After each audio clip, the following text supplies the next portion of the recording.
81. Come on, 81. Let's look.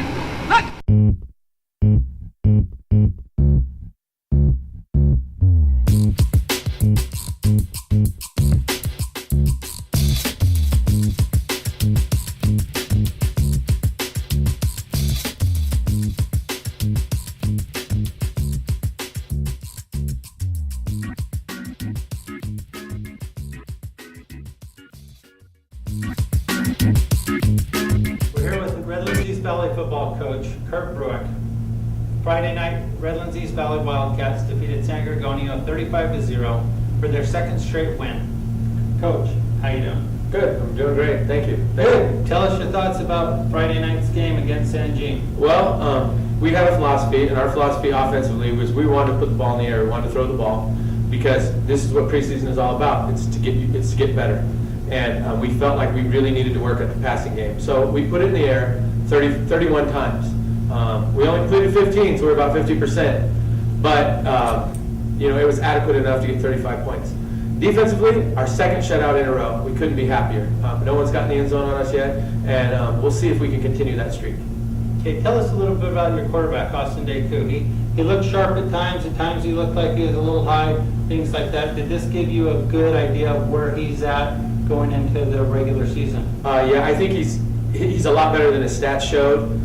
Again, 15 to 31, not great, but he had 6 drops. We had 6 drop balls, which puts him at 21 for 31. That's 68%. That's where you want a quarterback. 193 yards. If we complete those 6 balls, he throws for 300 and 68% completion. You couldn't ask for any more from a quarterback. We noticed that you used CJ Febreze a lot more this game. Were you giving him a test to see how he'd do? You always want to back up in to make sure that you're solid and you have depth at every position. We didn't want to use Jesse this week because we wanted to get him involved in the pass game as well. He only had 1 catch, but he is a vertical threat, and he's a threat that we needed in the pass game. So that's why we went with CJ Febreze this week.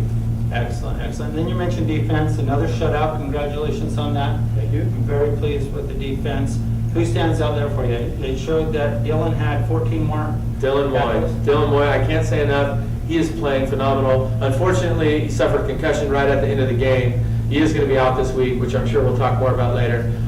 Biggest surprise, Edmund Faimalo in the defensive line made a big sacrifice for us in coming from the O-line where he's an all-area offensive lineman, and now he's moved to the defensive side, and he had a phenomenal game defensively.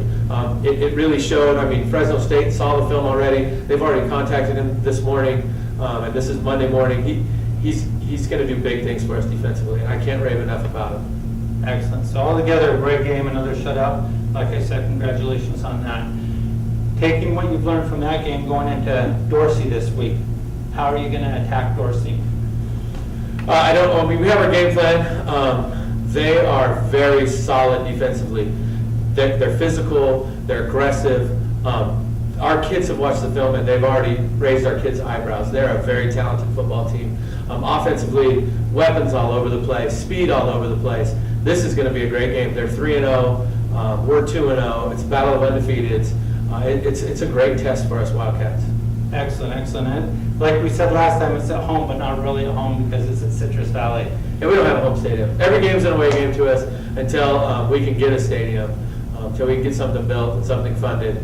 But for the most part, we're wherever we end up, and our kids don't mind. They just rally and play. Excellent. Okay, a couple of the injuries. We have Sonny Fodder, who didn't play last week. We have Taylor Thompson, who still hasn't been in. What are the status of those 2 guys? I'm almost 100% sure that Sonny will be back this week. He needed to take a week off due to the dehydration problems he was having and get reacquainted with his body. Taylor Thompson, we're going to practice him today, and we're going to see if he can run. And if he can, that puts another weapon, into the backfield. And then, like I said, Dylan Moy, he's for sure out this week with a concussion-like syndromes. So he's going to be a big miss, a big loss on defense.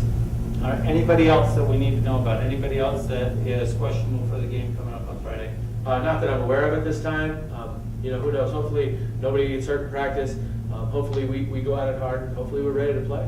Excellent. All right, Coach. Well, we appreciate your time as always. We appreciate you letting us know what's going on for this game, and look forward to seeing you guys on Friday night at Citrus Valley against Dorsey. Thank you very much.